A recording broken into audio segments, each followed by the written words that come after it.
Tous les 4 ans, ça recommence. En allumant la radio, en scrollant sur son portable, à la machine à café du bureau, on n'entend parler que de foot.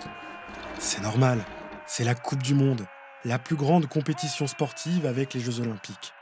Mais saviez-vous que cet événement, qui passionne des milliards de téléspectateurs, a été créé par un Français? Il s'appelle Jules Rimet. Et a priori, rien ne le destinait à devenir le père de cette énorme machine à rêve et Afrique. Déjà, parce que quand Jules Rimet voit le jour, en 1873, le football n'existe pratiquement pas en France. Ce sport vient à peine de naître en Angleterre, dans des grandes écoles comme Cambridge, avant de s'exporter.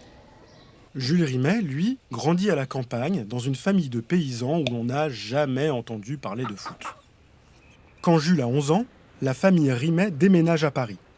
C'est là qu'il commence à jouer au foot, à la paroisse du quartier.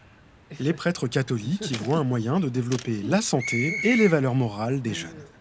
Jules Rimet adore le foot, même s'il n'est pas spécialement doué. En revanche, il est très bon élève et ne manque pas d'ambition. Il devient avocat et fréquente les cercles politiques des catholiques de gauche, sans jamais perdre de vue sa passion pour le ballon rond. Et à 23 ans, il crée son propre club de foot, le Red Star, pour faire progresser ses valeurs d'émancipation par le sport. L'équipe existe toujours d'ailleurs. Engagée, branchée, c'est un peu l'équivalent du club allemand de St. Pauli. À ses débuts, le football se joue souvent sur des terrains vagues. Les joueurs n'ont pas de contrat et il existe plusieurs ligues concurrentes. Bref, c'est le bazar et Jules Rimet entend y mettre de l'ordre. Ce sera la mission de la Fédération française de football, dont il devient le premier président. 2 ans plus tard, il prend la tête de la FIFA, la Fédération mondiale du football. Son rêve? Une grande compétition entre les pays, car il considère le foot comme un moyen de compréhension et d'amitié entre tous les peuples. Après des années de tractation, la première édition de la Coupe du Monde se tient en 1930. Mais pas en Europe, en Uruguay. Pourquoi? Parce que l'Uruguay est le seul pays à accepter de financer le voyage et l'hébergement des autres équipes. Et ce n'est pas de la tarte. À l'époque, on traverse l'Atlantique en bateau et le voyage vers Montevideo dure 2 semaines.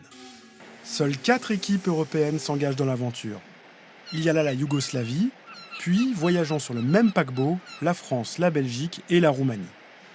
Pendant la traversée, les joueurs s'entraînent sur le pont du bateau, sous le regard amusé des passagers et de Jules Rimet. Ils voyagent avec le premier trophée de la compétition, très différent de la coupe actuelle. C'est une victoire ailée, en or, qu'il garde dans un coffre-fort de sa cabine. Et qui la gagne? Le pays organisateur, l'Uruguay. La Coupe du Monde est lancée. Mais ses prochaines éditions ne sont pas toujours très glorieuses. En 1934, en Italie, Mussolini transforme la compétition en démonstration fasciste. Et en 1938, en France, les joueurs du Reich entament chaque match par le salut nazi. À chaque fois, Jules Rimet, l'idéaliste naïf, se tait, au nom de l'intérêt supérieur du sport. La complaisance des dirigeants de la FIFA pour les autocrates a d'ailleurs toujours cours. Jules Rimet quitte la FIFA après la Coupe du Monde de 1954, la première que remporte l'équipe allemande, la Mannschaft, et meurt 2 ans plus tard. Il n'aura pas vu émerger Pelé, Maradona ou Zidane, il n'aura pas vu non plus sa chère compétition basculer dans l'ère du sport business.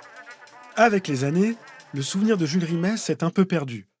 Les Français ont bien pensé à lui pour baptiser le grand stade de la Coupe du Monde 1998.